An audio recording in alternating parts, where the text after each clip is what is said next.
y se utiliza bastante, por ejemplo, para la cuantificación y clasificación de células blancas, por ejemplo. Entonces, esa es la imagen que está en el fondo. Tenemos los cuerpos formes, cuando tenemos la separación de la sangre con anticoagulante, pues tenemos el plasma por un lado, un anillo de leucocitos, todos los eritrocitos y plaquetas. Y dentro de los leucocitos, pues hay varios tipos.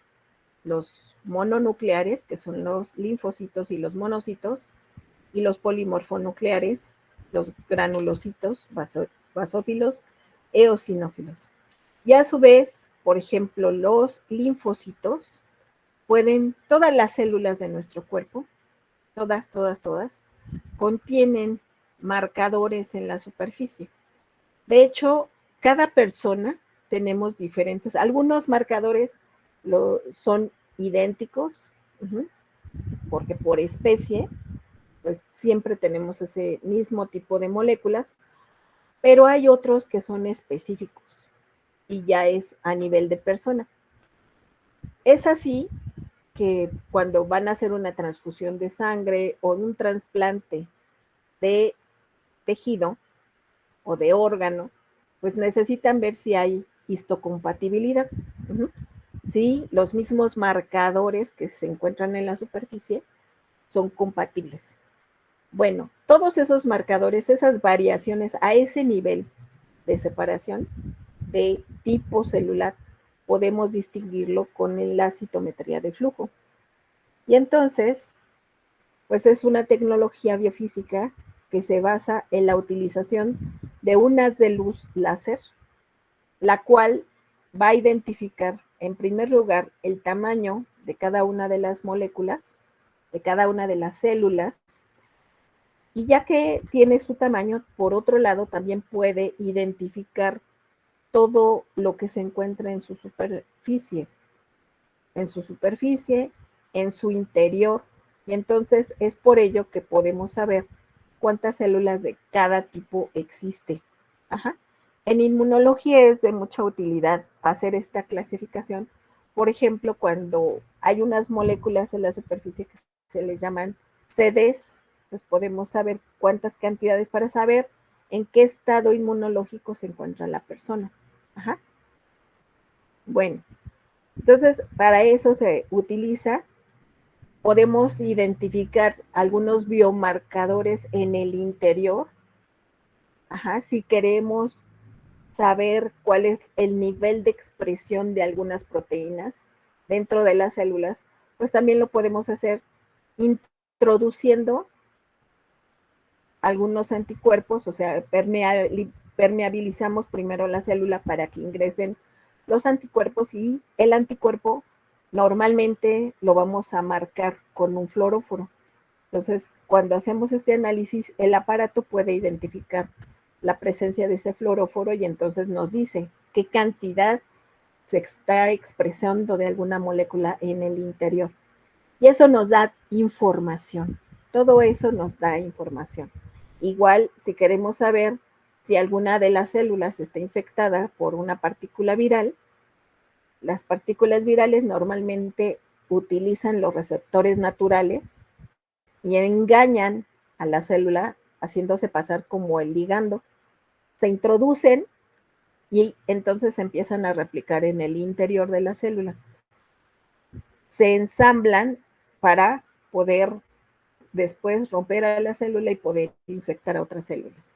Entonces, podemos igual saber si en un tejido, en una célula, existen estas partículas virales en el interior.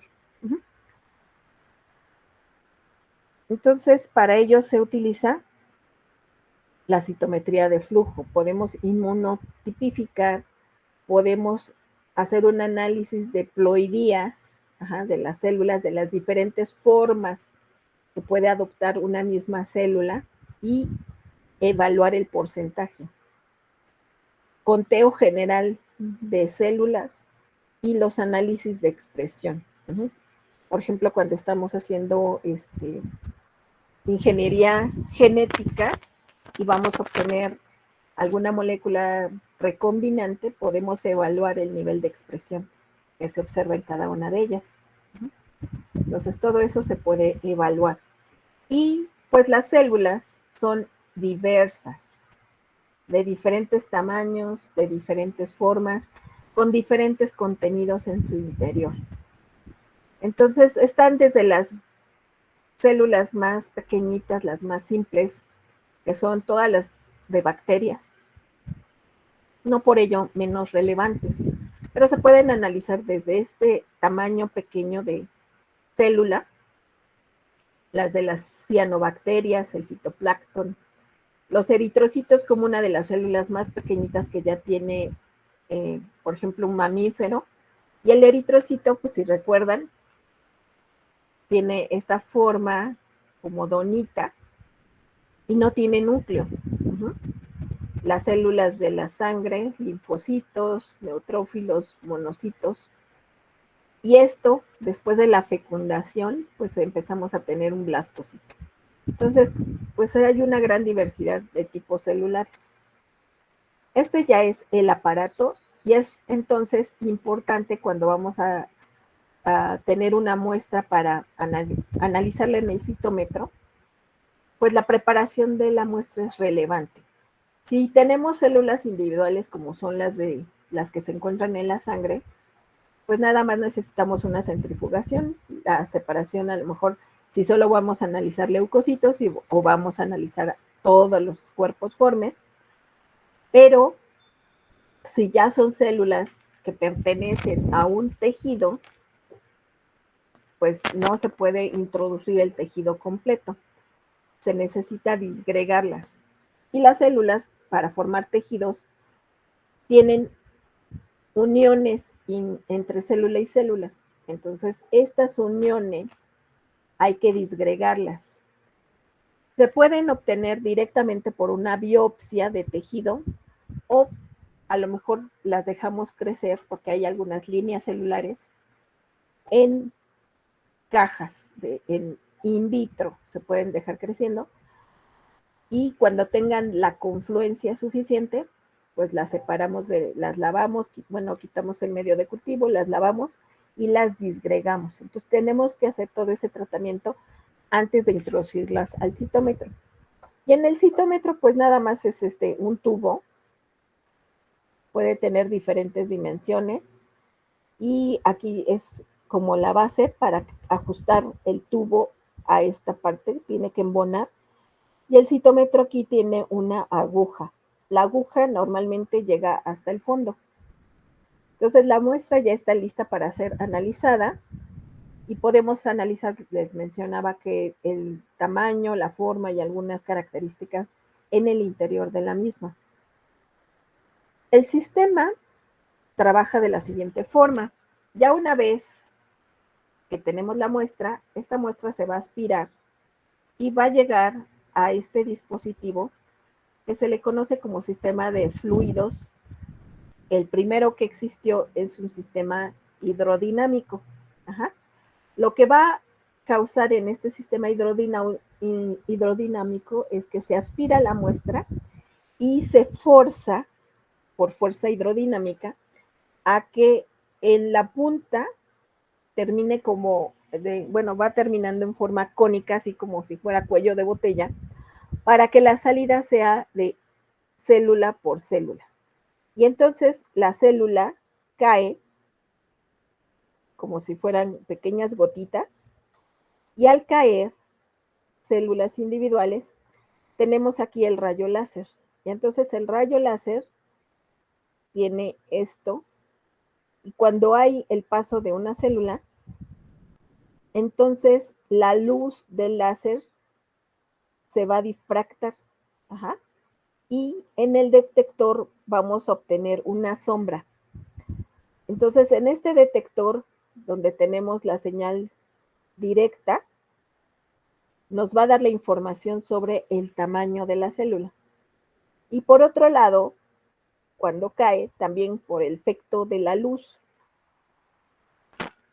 cuando se topa con los diferentes componentes celulares, cada componente puede refractar la luz.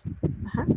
y esa refracción se detecta por otro sistema o juego de sistemas ópticos que tenemos de este lado. Tanto la suma del detector de la sombra como de esta reflexión de la luz, todo eso se conjunta y se analiza en un sistema electrónico que observamos en un monitor. Uh-huh.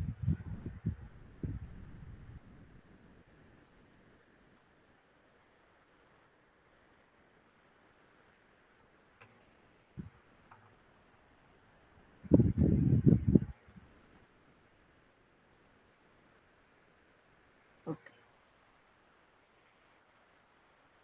Entonces, aquí tenemos la dispersión de frente. Ajá, la luz, el rayo láser, y se encuentra con la célula, la cual pues va a difractar y nos genera la sombra, y la dispersión es cuando se topa con algún componente interno o externo en la superficie y lo difracta. También, si marcamos, o sea, introducimos anticuerpos o tenemos anticuerpos en la superficie, estos anticuerpos van a estar marcados con fluorescencia y podemos leer la señal, porque normalmente el láser que se emplea es una longitud de onda que va a excitar al fluoróforo y vamos a observar la emisión de la misma. Entonces es así como determinamos tamaño, complejidad, fenotipo, el estado de salud de las células, porque también podemos determinar eso. Todas las células en nuestro cuerpo tienen un tiempo de regeneración. O sea, no se regenera igual las células de la piel, o sea, en el estrato basal es en donde se están dividiendo y van empujando hacia la superficie, y las que se encuentran en la superficie, que son las que reciben el impacto del medio externo, pues en algún momento es tal su deterioro que se mueren. Entonces, todas esas células, cuando nos bañamos, sobre todo, pues se descaman. Ajá. Y las nuevas, pues van tomando su lugar. Entonces, podemos también evaluar la velocidad de recambio en cada uno de los linajes celulares para determinar el estado de salud del tejido. Bueno, entonces, tenemos aquí el punto de prueba con un enfoque hidrodinámico, donde se van movilizando una a una como en filita india. Tenemos el haz de luz, la desviación de frente y la desviación de lado. Entonces, aquí mismo, otra vez la imagen. Aquí cuando el haz de luz está parejito. Y en cuanto cae una célula, inmediatamente se produce una sombra. ¿Sí? Esta sombra o la desviación de la luz es dependiente del tamaño de la célula. Mientras más pequeñita sea, menos es la difracción de la luz. Mientras más grande sea, pues más es la difracción de esta luz. Y entonces podemos ver por el detector cuál es el tamaño que tiene cada una de las células. Aquí lo podemos ver, células pequeñas, medianas o grandes. La sombra es detectada de esta manera.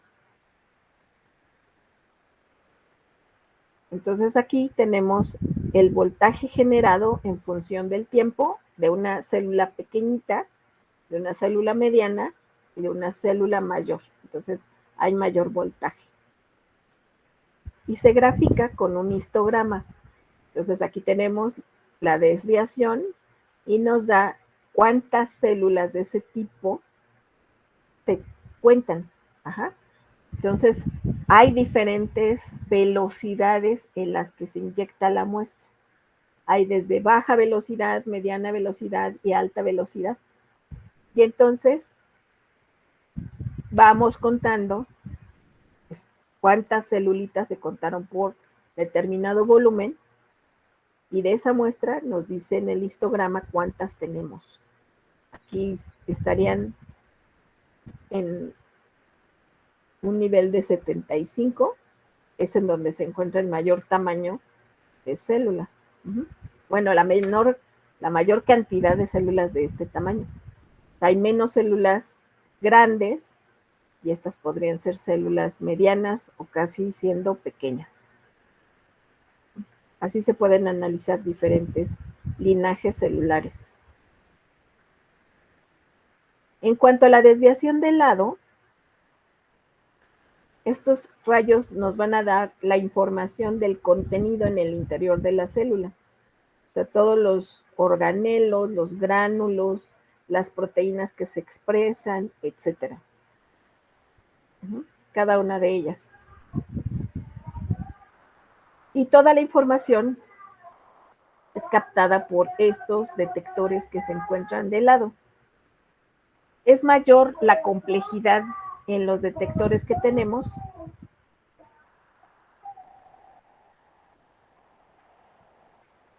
Y igual vamos a graficarlo. Y ahora vamos a tener, ay, creo que me fui al revés. Ajá. Entonces aquí tenemos por tamaño un linfocito, un polimorfo y un polimorfo granulado. Las desviaciones de lado pues nos van a dar la información de los componentes, cuántos componentes tengo, diferentes componentes y la cantidad que hay en cada una de las células.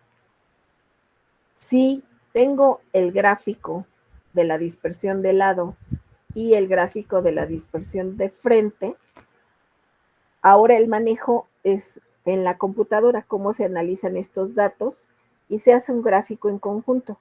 Entonces, en el eje de las X voy a poner la señal de la dispersión de frente y en el eje de la Y, dispersión de lado, y entonces tengo toda la caracterización celular. Ajá. Tengo tamaños con pocos granuladas y es de células de mayor tamaño, muy granuladas. Entonces aquí podría tener la zona de los linfocitos y aquí están de las células como los basófilos, los eosinófilos. Esta es la zona. Entonces aquí linfocitos, monocitos, neutrófilos.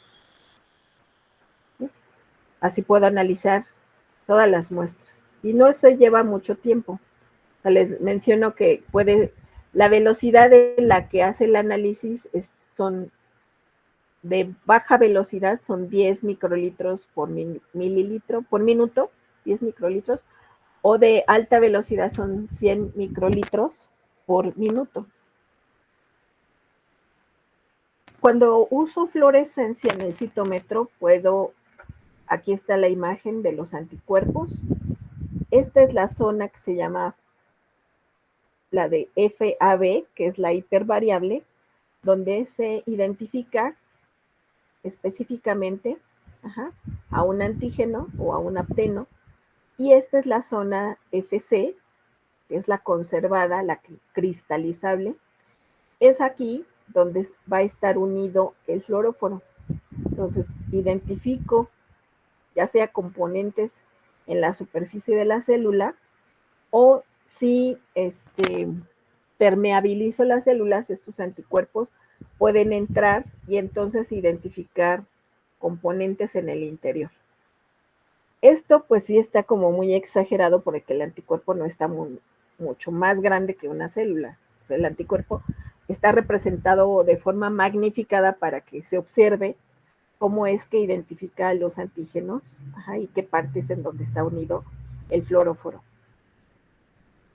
Entonces, cuando hacemos detección por fluorescencia, vamos a lograr que con la energía del rayo láser va a excitar ese fluoróforo y después, de forma específica, vamos a identificar la emisión de los componentes que estamos tratando de determinar.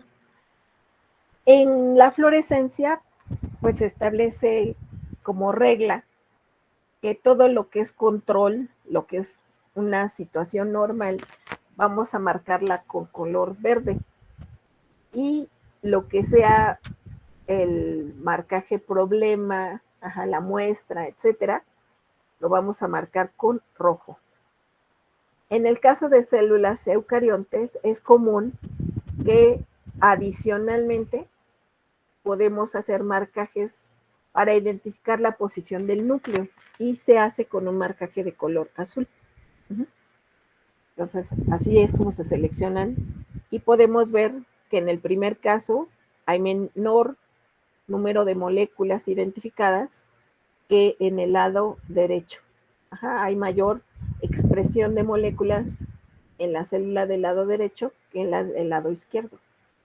Por la intensidad de esa luz de emisión, no solamente identificamos la presencia del gránulo o de la molécula que estemos determinando, sino también su concentración.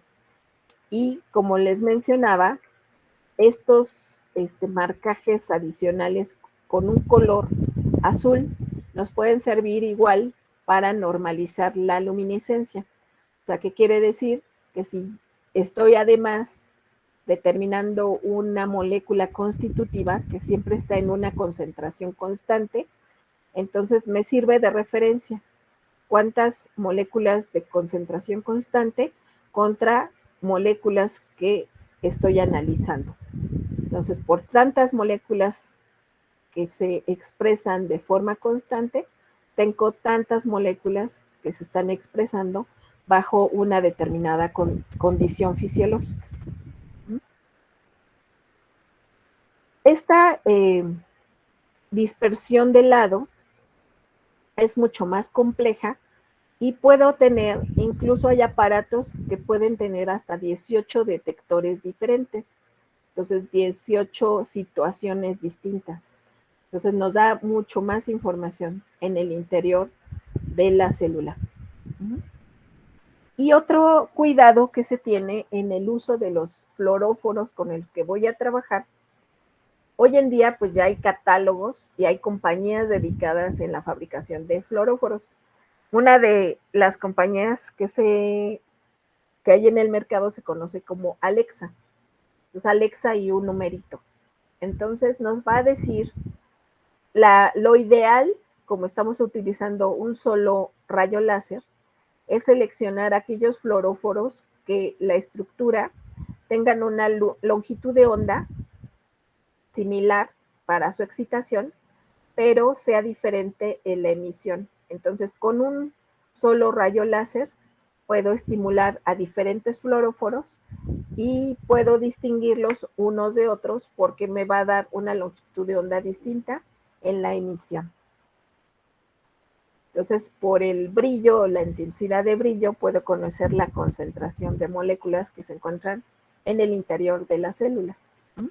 Y también aquí analizo cuánta fluorescencia, la intensidad de fluorescencia, y cuántas células presentaron esa intensidad de fluorescencia. Entonces, en este caso, el mayor número de células que tengo en la muestra son las que expresaron la mayor intensidad de fluorescencia. Y aquí está el espectro que les mencionaba, donde utilizamos aquí nada más un sistema de 2 fluoróforos. Entonces, tengo el Alexa Fluor 488 y el RPE. En ambos casos, este par de fluoróforos tiene la ventaja de tener la misma longitud de onda de excitación, pero diferente longitud de onda de emisión. Entonces, aquí está la excitación a la misma longitud de onda, o puedo excitarlos a la misma longitud de onda, pero la excitación tiene una emisión. En el caso del Alexa Fluor 488, su emisión, su máximo es 520 y la del RPE va a ser en 500, como 580 más o menos. Entonces, con un solo láser puedo identificar 2 tipos diferentes de moléculas, de fluoróforos. Entonces, puedo analizar poniendo en el eje X el fluoróforo 1 y en el fluoróforo 2, pues además puedo saber qué cantidad de células están teniendo. Si el fluoróforo 1 normalmente es mi fluoróforo que identifica una molécula constitutiva, entonces lo comparo con la expresión de moléculas que están marcadas con el fluoróforo 2. Entonces aquí puedo decir que tengo pocas células pero pues también tengo bajo nivel constitutivo y por eso tengo poca expresión.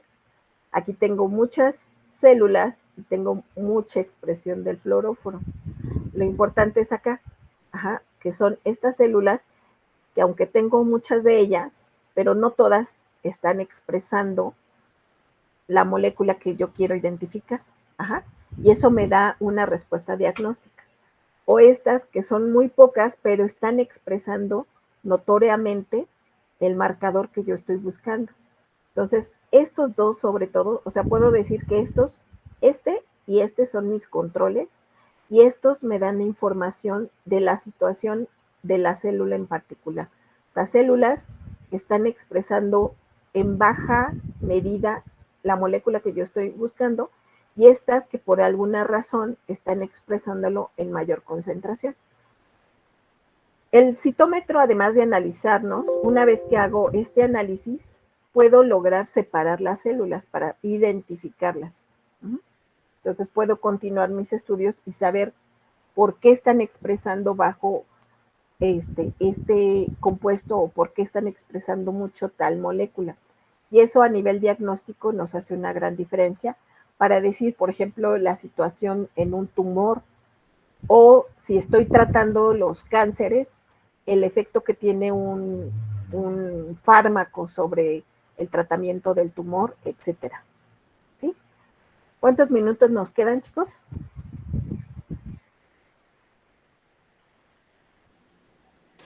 7. Ok. Bueno, entonces, en cuanto a los filtros que se emplean, pues siempre voy a tener, por ejemplo, la lectura de la longitud de onda máxima de 585 y voy a tener una ventana. Entonces, mientras más angosta, más específico es la identificación de algún fluoróforo. Y en este caso, el filtro de 585 con una ventana de 42 quiere decir que voy a leer longitudes de onda 21 hacia arriba y 21 hacia abajo. Cuando tengo la separación de estos fluoróforos, uno de ellos es 520 y el otro como 580, hay unos 60 nanómetros de diferencia. Con un filtro de 42 es más que suficiente para distinguir la emisión de células que están emitiendo. Aquí está la señal de 520 que separan perfectamente del 585 en este caso.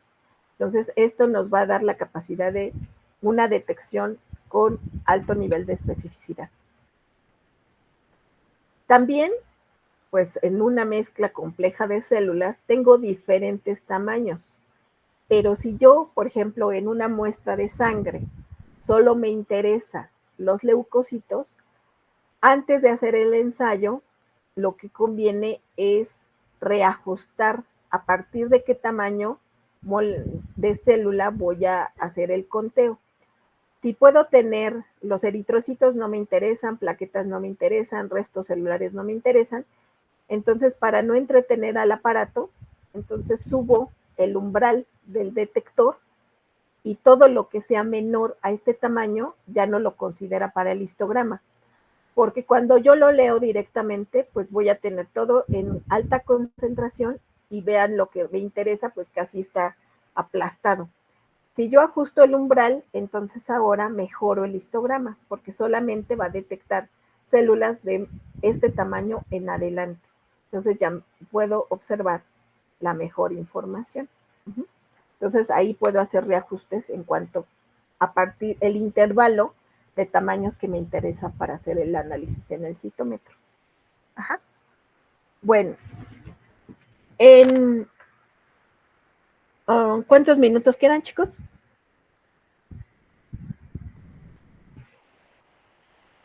4. Asumimos que cuando tengo mi haz de luz, el haz de luz es un círculo perfecto. Pero resulta que si lo observo, en realidad no me da un círculo, sino es una elipse. Y esto quiere decir que cuando se empezó a utilizar los primeros citómetros, tenía este sistema de enfoque hidrodinámico, entonces lo que iba a provocar es que las células, así en filita india, cayeran. Y bueno, cuando tengo baja velocidad, pues de 10 microlitros de bajo flujo, 10 microlitros por minuto, pues no hay problema, porque a todas las dirijo en un, podríamos llamarlo capilar, muy delgadito, y todas estarían en el centro de la elipse. Pero esto se tarda mucho tiempo, o sea, el análisis me lleva de varias horas.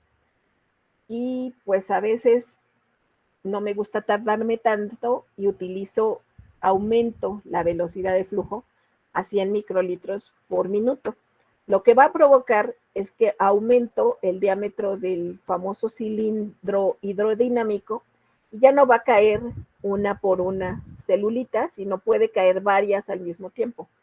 El problema cuando tengo esto es que las células al azar podrían caer exactamente a la mitad, pero algunas podrían caer donde ya está con menor intensidad de luz.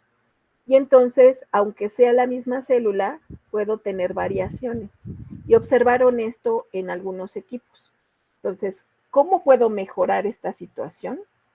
Y entonces se inventó la cámara de enfoque acústico. ¿Qué hace la cámara? Pues para que sea mucho más rápida, puedo utilizar ese flujo de mayor amplitud, pero hay con un dispositivo piezoeléctrico va a causar que entren ondas de sonido de alta frecuencia y entonces va a provocar, va a forzar que las células se muevan únicamente hacia el centro. Entonces, aunque estaban dispersas por todo este espacio, las ondas de sonido las van a empujar y al caer van a caer exclusivamente en la parte media. Esos son los nuevos equipos, los nuevos tienen este sistema. Ajá. Bueno, en cuanto a citometría, ya sería lo único que revisaremos. Ajá. Nos vamos al siguiente enlace.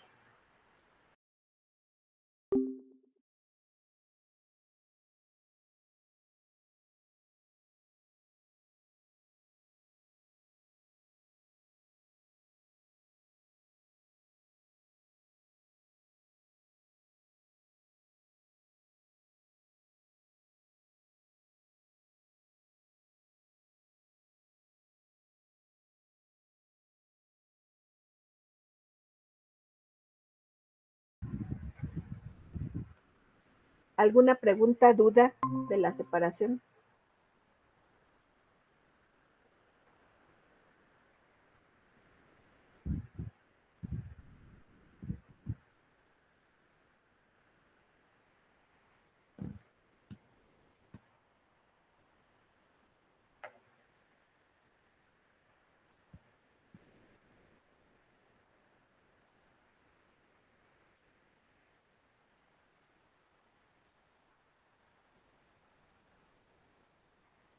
¿No hay preguntas?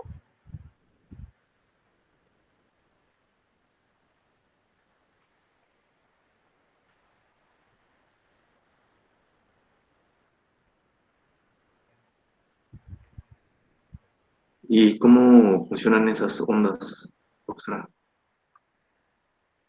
Es con frecuencia de sonido. Ustedes con este sistema se llama piezoeléctrico, va a generar onda de alta frecuencia y si ustedes observaron la onda, ajá, por un lado lo va empujando a las que van a la derecha, las empuja hacia la izquierda y las de la izquierda le empujan a la derecha.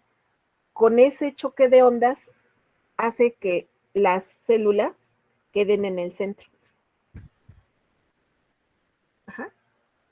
Sí, es como si estuvieran en un tubito y de un tubito hubiera unas manitas que las empujan, que los van empujando a ustedes. O sea, se van haciendo hacia un lado y los empujan hacia el otro lado y los del otro lado los empujan. Y con los dos empujes se coloca todas las células hacia el centro. Es con Pero la sigue frecuencia del eligiendo, sonido. ¿Mande? Sí. Dime. Pero sigue leyendo con el mismo haz de luz, ¿no? Eso nada más es para Sí, es antes colocar de la sección. caída de la célula, ajá, es previo. Entonces, a ver, nuevamente les voy a poner el esquemita.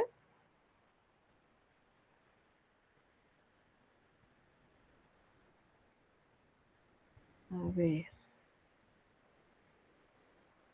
Aquí.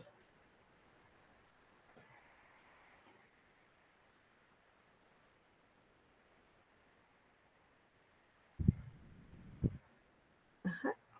Es como este esquemita, pero lo que se le adicionó fue este sistema aquí. Ajá. Entonces, aplico ondas de sonido y las ondas de sonido van a empujar las células ahí, de aquí hacia allá y a su vez esta de aquí hacia allá. Las dos fuerzas chocan y lo que va a provocar es alinear las células al centro.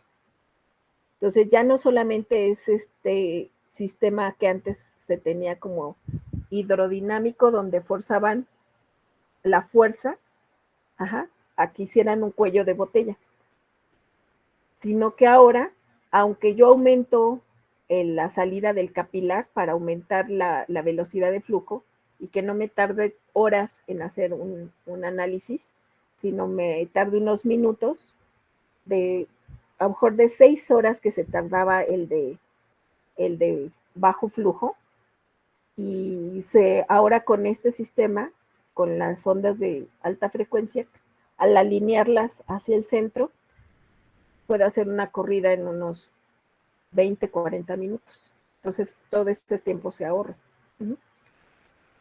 Pues ya no tengo el problema, porque el problema con el otro, cuando aumentaba yo el flujo, les decía que la célula podría caer no en el centro exacto del haz de luz, y entonces parecía como si fuera una célula diferente. Entonces, al momento de hacer la interpretación, pues había dudas de si era o no era el mismo tipo celular. Sobre todo cuando se analiza el mismo tipo celular. Ajá. Cuando son diferentes tipos de células no hay gran problema porque las sombras están muy bien definidas.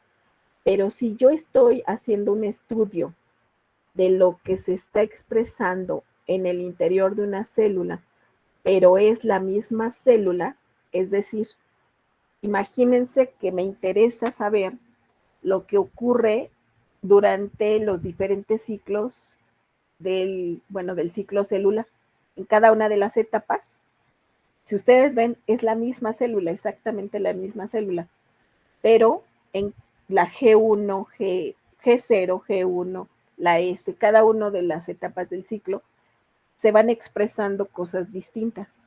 Entonces, sobre todo para esas personas que están analizando el mismo tipo de célula, pero por las condiciones se expresan cosas diferentes, entonces ahí sí necesito mayor especificidad. Ajá, y no tener esa incertidumbre de o es esto o es el otro. Ajá. Para eso ayudó mucho este nuevo tipo de dispositivo en el sistema de fluidos. Ajá. Porque ya no tengo duda. Todas las celulitas van a caer exactamente en la parte central para ser analizadas. Uh-huh. ¿Sí? Sí, ahora sí me quedó claro, gracias. Uh-huh.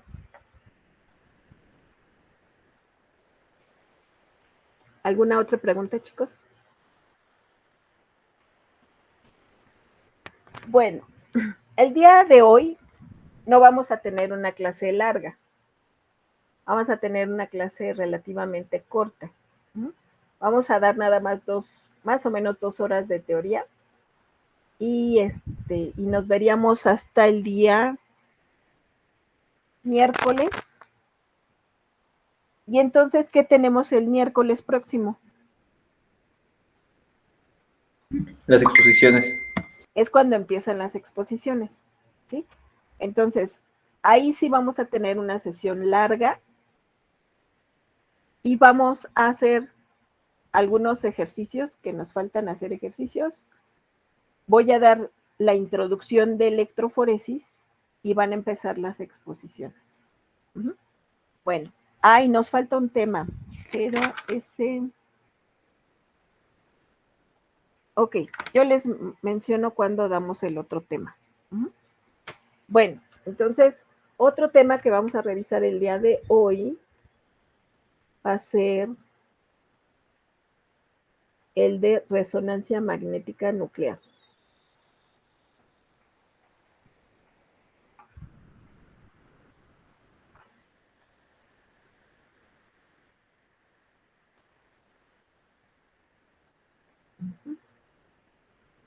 En inglés lo vamos a abreviar como NMR, en español como RMN. Y en la primera imagen que les pongo es para que conozcan o tengan una idea de cuál es el tamaño del aparato. Entonces aquí está la persona y este es el aparato. Este es el aparato de resonancia magnética nuclear. Aquí están los cables y la información pues se procesa en una computadora. Entonces, la resonancia magnética nuclear va a basar su funcionamiento en propiedades de mecánico cuánticas de los núcleos. Entonces, aquí nuevamente vamos a utilizar ondas del espectro electromagnético para analizar una muestra. Y el efecto o cuál es el intervalo de las ondas que vamos a utilizar son las de radiofrecuencia. ¿Qué característica recuerdan que tienen las ondas de radiofrecuencia? O frecuencia de radio.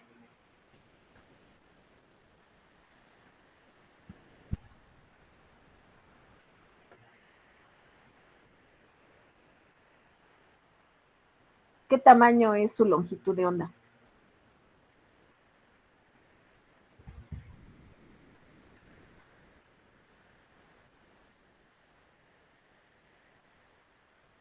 ¿De cuáles dijo, profa, perdón? Las ondas de radio. ¿De qué tamaño son? ¿De qué tamaño es la longitud de onda?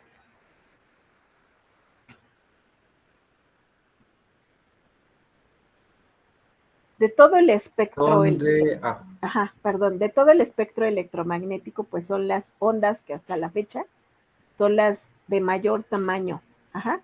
A veces dicen que son como de kilómetros, el tamaño de un edificio.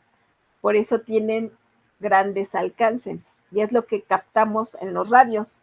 Bueno, ustedes a lo mejor ya no usan ni el radio. Pero ese de AM y FM, pues son estas ondas donde se transmite y podemos escuchar pues los programas en el radio. Entonces, ese intervalo es el que estamos, esas son las ondas que estamos empleando para esta metodología. Y entonces van a repercutir sobre los elementos que se encuentran en el núcleo. ¿Y qué hay en el núcleo de un átomo? Protones y neutrones. Exacto. Entonces van a tener su efecto sobre protones y neutrones y específicamente vamos a ver su efecto sobre protones. Entonces vamos a analizar el impacto que tiene esa interacción y el efecto que tiene sobre cada una de las moléculas. Esto va a generar un campo magnético. Y nosotros, incluso en el planeta Tierra, estamos bajo la influencia del campo magnético terrestre. Por eso hay una orientación. Es así que si ustedes están en el hemisferio norte y, por ejemplo, usan un sanitario y hacen funcionar el desagüe, pues se mueve en una dirección. Pero si ustedes se van al hemisferio sur, es en el sentido contrario. Estamos bajo la influencia del campo magnético de la Tierra. Entonces, todo así, nosotros y a nivel atómico, igual hay una alineación Y es como funcionan igual las brújulas, se alinean por la fuerza de ese campo magnético que se genera. Entonces es como vamos entonces con esta señal electromagnética. Cada analito responde a una determinada frecuencia. Si ustedes le ponen una frecuencia o si una energía menor o una energía mayor, pues no responde, tiene que ser exactamente esa diferencia en la energía. ¿Cuál es esa diferencia en la energía? Bueno, aquí antes que vayamos ahí, la región de radiofrecuencias va a tener una intensidad entre 4 a 900 megahertz. Esta es la unidad. ¿Se acuerdan lo que era un hertz? ¿Qué es un hertz?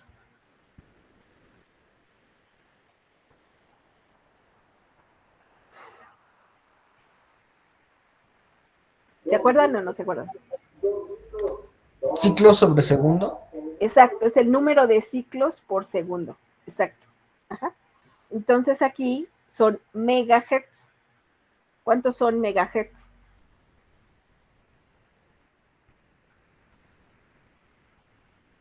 Un millón de hertz. Uh-huh. Entonces, ese es el tamaño que tienen. Ajá. De 4 millones a 900 millones hertz. Ajá. De fluctuaciones por segundo.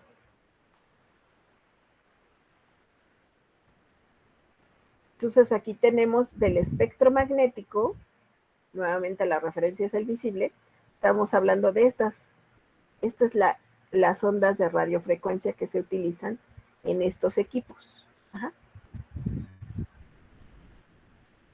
Esta metodología pues les va a ayudar a entender el funcionamiento de las moléculas, de las macromoléculas, de los tejidos, de los organismos, y bueno, podemos elucidar las estructuras químicas del mismo. Nos da información detallada sobre la posición y o sea, los equipos van enfocados al análisis de elementos como protones, o sea, tienen que ser no pares, entonces un protón se puede analizar, un carbono 13 también se podría analizar, porque si están apareados perdemos la señal, y ahorita vamos a explicar el por qué.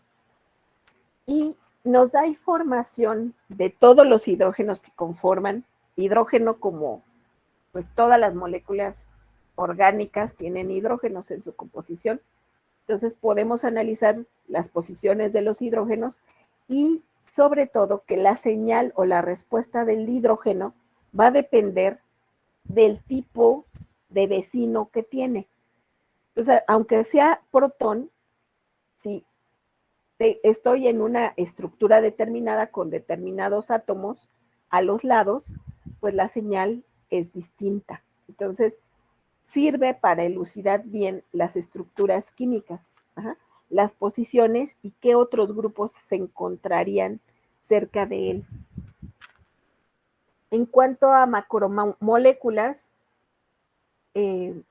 así como se estudió hace mucho tiempo la difracción en rayos X para conocer la forma de una molécula, se necesitaba purificar, por ejemplo, una proteína, se cristalizaba y si se cristaliza, pues ya no se mueve, queda tiesa, ¿no?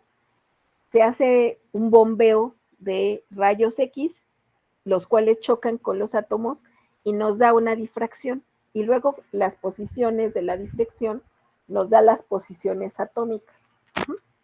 Bueno, así es como se conocieron por primera vez muchas moléculas, como fue la molécula del DNA, saber, y ahí fue por la fotografía del trabajo que realizó Rosalind Franklin, pues se encontró que era una doble hélice. Bueno, así como esa foto, pues es como si a ustedes los identificaran por una foto como la que nos dieron para su control. Entonces vemos la foto y ya los identificamos, pero ustedes no son más que una foto. Una foto fue tomada en un momento, en un instante, ajá, que se las tomaron. Pero las moléculas son más que eso. La resonancia magnética nuclear también nos ayudó a no solamente conocer a la molécula por foto, sino cómo funciona, porque se analizan en un medio líquido y nos daba la información de cómo las moléculas cambian. Por ejemplo, las enzimas tienen una forma, entran en contacto con el sustrato y la enzima entran en interacción y cuando se forma este complejo enzima-sustrato, la enzima cambia de conformación para acercar al sustrato al sitio activo. Se lleva a cabo la catálisis, se producen los productos y la enzima nuevamente retoma la forma que tenía para captar un nuevo sustrato. Y así se cambia la conformación, acerca el sustrato al sitio activo, se produce la catálisis y así lo hace. Entonces, la resonancia magnética nuclear también nos dio información como si a las moléculas las estuviéramos viendo en un video, ya en una foto, sino en un video y conocemos mejor el funcionamiento de las células. Entonces, toda esa información podemos lograr con un aparato de resonancia magnética nuclear. Bueno, entonces, a ver, estos son los aparatos, hay de diferentes intensidades. En 1953 es cuando esta compañía comercializa por primera vez el equipo. Ajá. En 1953 es cuando se publica el artículo de que el DNA es la molécula que contiene la información genética. Entonces, a partir de ahí, y que nace la biología molecular, pues esta información por estos aparatos nos dio información adicional del comportamiento de las moléculas y de el detalle en cuanto a estructura. Entonces, pueden estar en diferentes intensidades, mientras más intensidad, más detalle puedo tener en él. Entonces hay de 300, 400, 600, 800 la intensidad de el campo magnético que puede generar. Y bueno, en la parte externa vamos a ver que tiene una zona que es un carrusel donde se van a acomodar unos tubos, que son los tubos largos, donde se ponen las muestras. Estos tubos están colocados en un soporte que se le conoce en inglés como spinner. Y luego es un brazo magnético el que va tomando muestra por muestra y lo pone, aquí hay una perforación y lo introduce al aparato. Esta es la caja del espectrofotómetro. Ajá. Aquí están las líneas del campo, las que generan el campo electromagnético. Y todo esto está resguardado bajo una capa de helio y de nitrógeno. Entonces, aquí están las entradas de helio y de nitrógeno líquido. Entonces, hay que asegurarse que están selladas en el momento de llenarlo. Y ustedes el manejo nunca lo van a hacer con las manos sin protección, siempre hay que usar guantes, porque la temperatura es muy baja y les puede congelar sus dedos. Entonces, aquí ya el aparato, el robot, introduce el tubo con la muestra. Son los magnetos superconductores que nos van a aplicar el campo magnético B0. Y este es un emisor de frecuencias que está en forma de bobina. Entonces, está primero esta cámara con helio líquido, disminuye la temperatura a 269 grados centígrados. Después tengo una capa de nitrógeno líquido, menos 196 grados centígrados. Y luego una capa de vacío. Entonces, así como todos los imanes, por el campo magnético que se forma, pues se van a alinear. Ajá. El norte y el sur. Igual los átomos. Cuando yo ejerzo ese campo magnético, entonces los las moléculas, o cada una, dependiendo del spin que tenga, pues se va a orientar hacia una o hacia otra dirección. Entonces aquí las tengo, es un esquemita de cómo tendría mis moléculas sin el campo magnético. Ya cuando ejerzo el campo magnético se alinean. Ajá. Unas van a ser, o sea, si se dan cuenta, esta es la dirección del campo magnético. Entonces, unas se alinean en el sentido del campo magnético y las otras en sentido opuesto. Entonces, estas, las alineadas contra el campo magnético, son las que tienen alta energía. Y estas que se alinean con igual que el campo magnético, son las que tienen menor energía. Y la diferencia entre las dos es lo que identifica al elemento. A la distancia entre este y este nos va a identificar cada molécula. Cuando ejerzo, o sea, primero están en reposo, y una vez que aplico el campo, lo que va a ocurrir, así como si fueran unas especies de pirinolas, al alinear, o sea, están en reposo y al alinearse se ejerce un giro, provocan que la molécula gire. Esa partícula se encuentra en rotación durante el pulso que se da del campo magnético y esa es la señal que se detecta en el aparato. Este giro, y como todo, al aplicar el campo se da el giro y poco a poco, como una pirinolita, va deteniendo su velocidad y ya no gira. Así, más o menos. Entonces aquí está representada la fuerza del campo magnético que vamos a simbolizar por B0, y este B0 es específico para cada molécula. Entonces aquí están las moléculas que se encuentran en su spin de alta energía y las de baja energía. Entonces, si yo adiciono una intensidad de campo mayor, el analito no absorbe. Si pongo menor energía, no absorbe. Tiene que ser exactamente la cantidad que requiero entre los dos, para que yo pueda obtener una señal. Entonces, cuando se hace el análisis de las moléculas, van a pasar por 3 etapas. La primera es exactamente la polarización. O sea, si estaban en reposo, aplico el campo magnético y se genera este alineamiento de los dos estados magnéticos que tiene la molécula, más un medio y menos un medio. Después que se alinean, pues voy a generar esto, porque les mencioné que provocaba un giro y hay una señal así ondeante hasta que se detiene.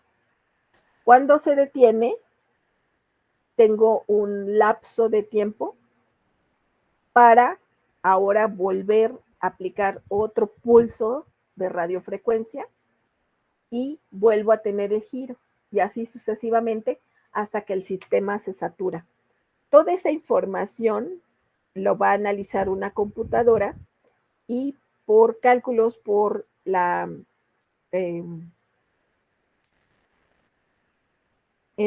la máquina, en lugar de toda esta información de ondulaciones, nos los va a interpretar como un gráfico donde tengo el espectro de absorción y los picos de frecuencia de cada uno de ellos. Entonces aquí tengo el primer pulso con radiofrecuencia y un tiempo muerto previo o sea, es el tiempo que le toma a la molécula alinearse y empieza el giro. Entonces aquí toda esta información es el tiempo de adquisición de datos y luego tengo un retraso en el pulso. Ya cuando no tengo señal, puedo aplicar otro pulso de radiofrecuencia, un tiempo muerto en lo que se alinean y luego veo la respuesta del giro, tiempo de adquisición y así sucesivamente. Entonces voy registrando esto del tiempo de adquisición se conoce como decaimiento de la inducción libre, la inducción provocada por la radiofrecuencia. Y entonces hago matemáticas de esta información por transformada de Fourier y obtengo un espectro de resonancia magnética nuclear. Entonces puedo analizar todas las moléculas que tengan número impar de protones. Acuérdense que el número de protones y neutrones es lo que voy a tener en el núcleo de los átomos, pero principalmente me voy a enfocar a la cantidad de protones. Entonces puedo analizar protones, que es el que más se utiliza, los aparatos que más se tienen en el mercado. Puedo analizar protones de deuterio. No puedo analizar helio, porque tiene 2 protones. Puedo analizar boro.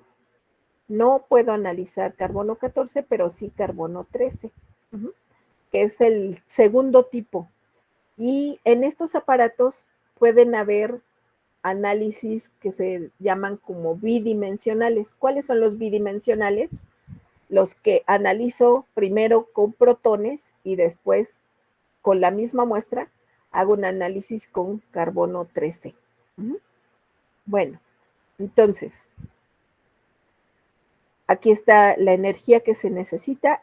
Tengo un primer pulso, o sea, inicialmente en el alineamiento, cuando ejerzo el campo magnético, en este ejemplo tengo 6 espines de baja energía y 2 de alta energía.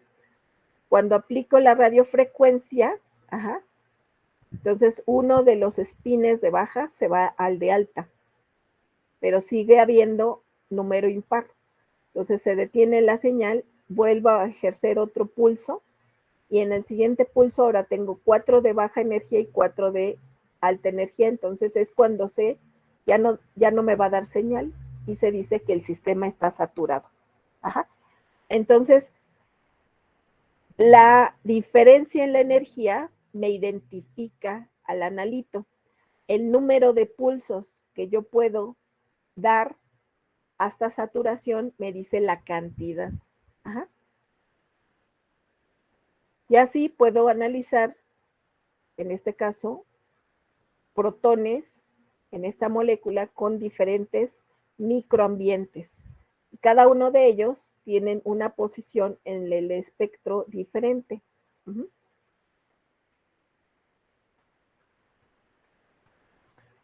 Entonces, de esta molécula, si yo voy analizando cada uno de ellos, me da posiciones distintas, un pico distinto para cada uno de los hidrógenos. Y pueden ser a la izquierda, se le conocen como en la parte baja del campo, o a la derecha como arriba del campo. O esta palabra que está en inglés, que es the shield o shield, que es desprotegido o protegido. Y esto va a depender del contexto que tengo. Entonces, ¿qué elementos son los que están presentes para que el mismo hidrógeno nos van a dar una señal diferente? Entonces, si el hidrógeno está bajo la influencia de un elemento como el flúor, que es un elemento electronegativo, entonces va a atraer la nube de electrones y entonces este es un hidrógeno que va a estar desprotegido. Entonces es el de Shield, es el que nos va a dar un pico hacia la izquierda, por efecto de que su vecino está arrastrando o está atrayendo la nube electrónica. Y se menciona que es un cambio químico alto. Si por otro lado el elemento es litio, que es el más electropositivo, pues entonces la nube electrónica se dirige hacia el hidrógeno y entonces es un hidrógeno protegido por la inducción a través de estos enlaces sigma. Es un cambio químico bajo y la señal en el espectro la voy a obtener del lado derecho. Ajá. Entonces, si tengo la influencia de electronegatividad como vecino, voy a tener señales más hacia la izquierda, electrones positivos voy a tenerlos hacia la derecha. Y entonces cada hidrógeno, aunque es el mismo hidrógeno, pero para saber la posición del hidrógeno en la molécula, tienen valores distintos dependiendo del contexto de los vecinos. Entonces, es así como esta metodología me sirve para elucidar estructura. Y para calibrar los aparatos, internacionalmente se acordó que se utilice esta molécula que se llama tetrametilsolano para ajustar los valores a cero. Entonces, una vez que yo ajuste el cero, si utilizo litio, me va a dar una señal negativa. Si utilizo, por ejemplo, flúor, son los que me van a dar señales más positivas. Entonces, negativas para los hidrógenos protegidos, más positivos el valor es para hidrógenos desprotegidos. Y todos ellos, pues voy a tenerlos aquí. Entonces, tengo para identificar la señal de cada uno de ellos. Y entonces utilizo esta fórmula. Entonces van a anotar ustedes la fórmula, por favor. Es la diferencia de energía entre el de baja y alta energía es igual a la constante de Planck, que aquí está el valor, 6.626 por 10 a la menos 34 joules por segundo, que multiplica a la razón giromagnética, que está en radianes. Radianes es vueltas, que multiplica a radianes entre Tesla por segundo. Y esto multiplica a la fuerza del campo magnético. La fuerza del campo magnético se da en unidades de Tesla y esto se divide entre 2pi. Ajá. ¿Ya anotaron la fórmula?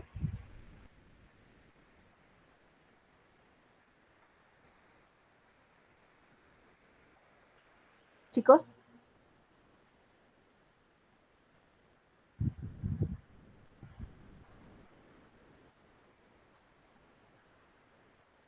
Ya, profa. Ok. Entonces, la diferencia de energía entre el de baja y alta energía es lo que nos da la señal de la frecuencia, aquí, que simbolizamos con esta letra. Ajá, es una letra griega que parece V. Ajá. Ahora, esta relación giromagnética depende de qué es lo que estemos midiendo, a quién. Entonces, es una resonancia magnética de protones, pues este es el valor. Es una resonancia magnética de carbono 13, este es el valor. También hay resonancia magnética de flúor 19 y de fósforo 31, pero los que más se usan es la de protones y la de carbono 13. Entonces, si gustan anotar los valores de la relación giromagnética, que se representa con la letra gamma. Ajá. Para el hidrógeno, 2.6752 por 10 a la 8. Para el carbono 13, 6.7283 por 10 a la 7. Y también, para algunos casos en los problemas, hay que saber a cuánto equivale una tesla. Una tesla es igual a 1 kilogramo entre segundo al cuadrado amper, o es igual a 1 kilogramo por coulomb segundo. ¿Ya lo anotaron, chicos?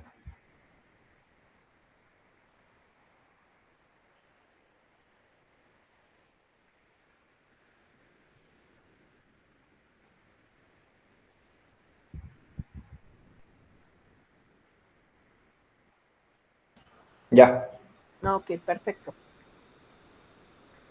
Y nos acordamos, o sea, tenemos esta fórmula nueva, pero recordemos que también la energía es igual a la constante de Planck por la frecuencia. Entonces, si igualamos las dos, nos queda con la constante de Planck por la relación giromagnética, por la fuerza del campo entre 2pi, sería igual a la constante de Planck por la frecuencia. Como está la constante de Planck en ambos, pues entonces los podemos eliminar y nos quedaría simplificada la fórmula en que la frecuencia es igual a la constante giromagnética por la intensidad del campo entre 2pi. Ajá. Entonces, anoten esto, por favor, también, para simplificar la fórmula.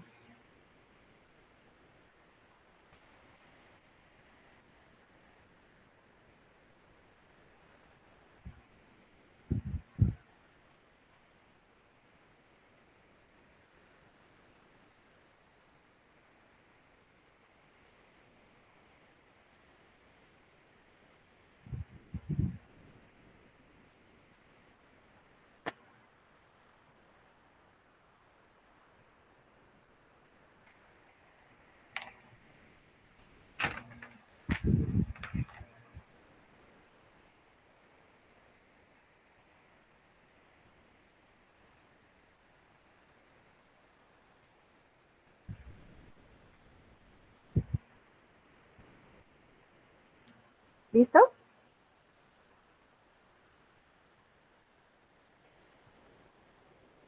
Sí, ya está. Bueno, también vamos a, bueno, la distribución de partículas.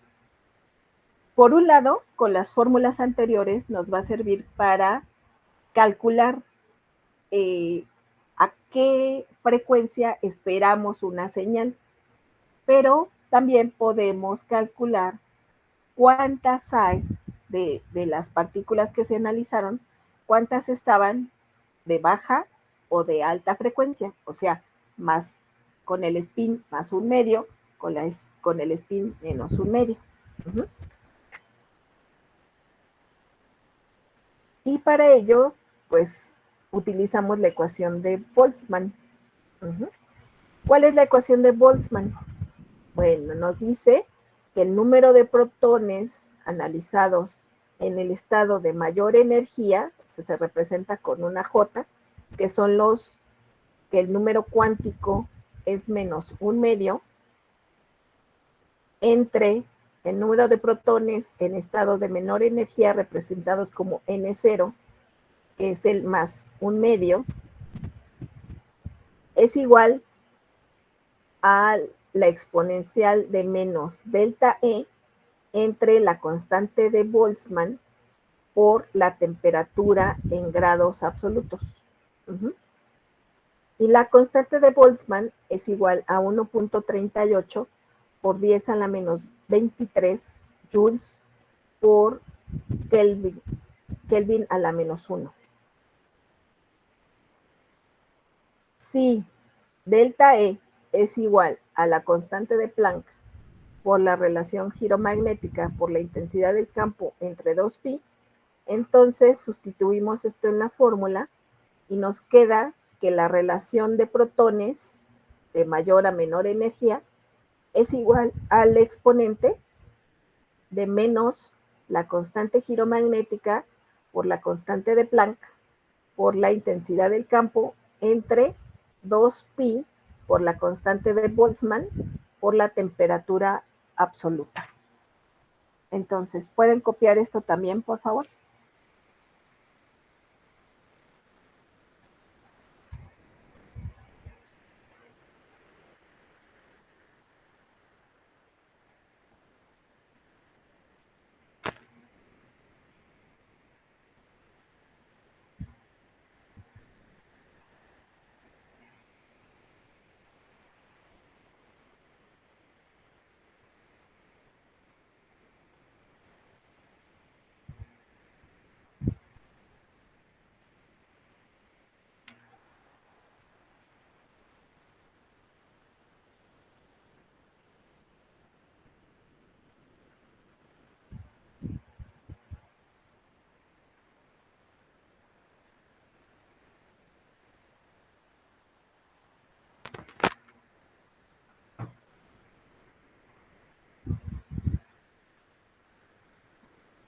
¿Ya lo copiaron, chicos?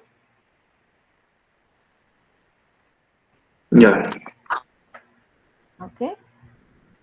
Bueno, pues entonces, a ver.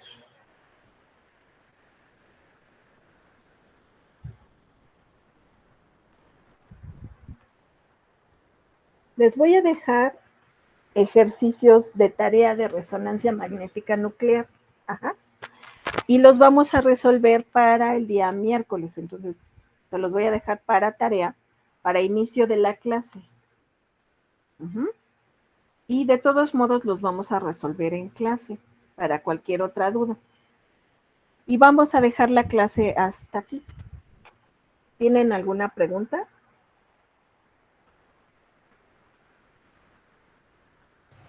Profa, ¿las exposiciones cuánto tiempo tienen que durar? Ah, ¿no les puse? Sí les puse, ¿no? Les puse la duración de, creo que 40 minutos, ¿no?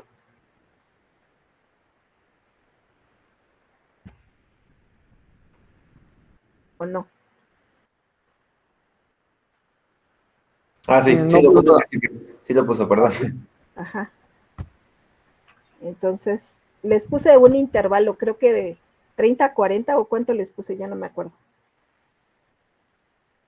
De 40 a 50. A 40 a 50. Uh-huh. Entonces, y también les anoté lo que debe de contener su exposición. Entonces, el día miércoles vamos a empezar primero a hacer ejercicios.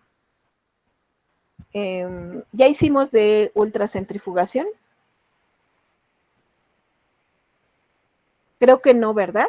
¿O sí hicimos de ultracentrifugación? No. Nos faltaron. Entonces, quiero que hagamos un ejercicio de ultracentrifugación y hacemos de 2 ejercicios de ultracentrifugación, 2 ejercicios de resonancia magnética nuclear. Y entonces se los puedo poner de tarea para que los vayan haciendo y los resolvemos en clase. Una pequeña introducción de electroforesis y vienen sus exposiciones. Entonces, el miércoles tenemos las 5 horas.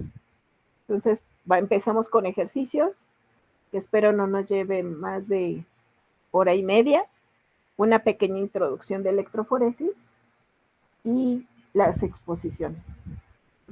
Entonces, eso es lo que vamos a ver para el día miércoles. ¿Y quién empieza?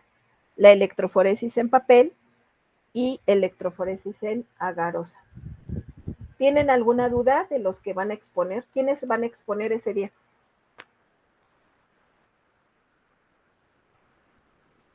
El equipo 1, soy yo y ¿Y qué te toca? ¿Cuál de los 2 temas? en papel. Ok. ¿Ya tienen toda la información? Bueno, no, todavía nos falta un poco. Un poquito. Sí. Ok. Entonces, cualquier duda, pues me preguntan. Uh-huh. ¿Alguien más tiene duda sobre todo de los primeros que van a hacer su exposición? Y esa presentación hacen un resumen en un tríptico, que es el que van a enviar después. ¿El tríptico es individual o es en equipo, profesora? Es un tríptico por equipo. Pues Okay. ustedes deciden quién de los del equipo lo va a enviar, pero tienen que asegurarse que lo envíen. Ajá. Es uno por equipo y, o sea, los primeros que exponen pues van a tener más tiempo para hacer su tríptico, pero los últimos que exponen van a tener más tiempo para preparar su exposición. Entonces, yo creo que ahí ya equilibramos las cosas. ¿Sí? ¿Alguna duda, chicos? ¿El tríptico es antes de la exposición? O sea, ¿se envía antes de que expongamos o...? No tienen un tiempo límite. El tiempo Okay. límite les di una fecha, ¿no? También para el envío del tríptico. Tienen como fecha límite todos los equipos, ahorita les digo. Ah,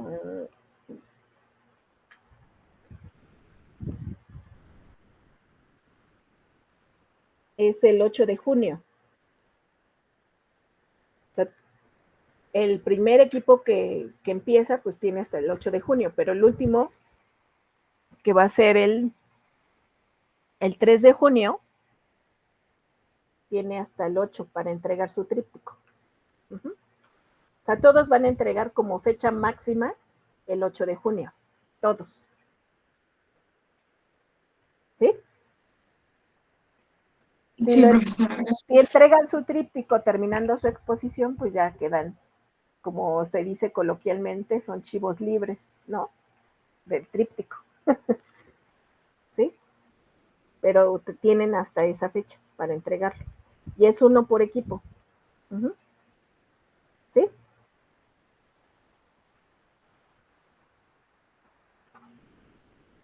Sí, profe, gracias. Bueno, pues hoy supieron que hubo una ceremonia en la mañana por lo del Día del Politécnico. ¿Sí se enteraron? No, no sabía. Yo nada sabía que iba a ver lo de la kermés, creo, pero no te resuelve. Ah, ok. Pues yo solo me enteré de esa ceremonia, pero pues por lo que sea, chicos, mañana es el Día del Politécnico, los felicito a todos. Si hacen algún evento en la escuela, que no nos han avisado nada al respecto, pero pues que la pasen muy bien, ¿sí? Muchas felicidades a todos. Entonces, por eso hoy les voy a dejar que salgamos antes. Entonces ya nos veríamos para el día miércoles. Creo que tenemos suficiente tiempo, vamos a buen tiempo. Y el examen, el tercero, lo tenemos el día 10 de junio. Entonces, creo yo que estamos bien, vamos bien en tiempo. Ajá. Lo que nos faltan son, bueno, ahorita la sesión de ejercicios, todos los temas de electroforesis y radioactividad. Es el tema que nos falta. Entonces, vamos a ver radioactividad, donde lo acomodamos. Yo creo que el mismo viernes 3 podríamos tener, donde tengamos más espacio, ahí colocamos el tema de radioactividad, que sería ya el último tema del curso. Y viene el examen. ¿Ok? Bueno, pues entonces, que tengan bonita tarde todos. Gracias, profesora, igualmente. Que les vaya muy bien.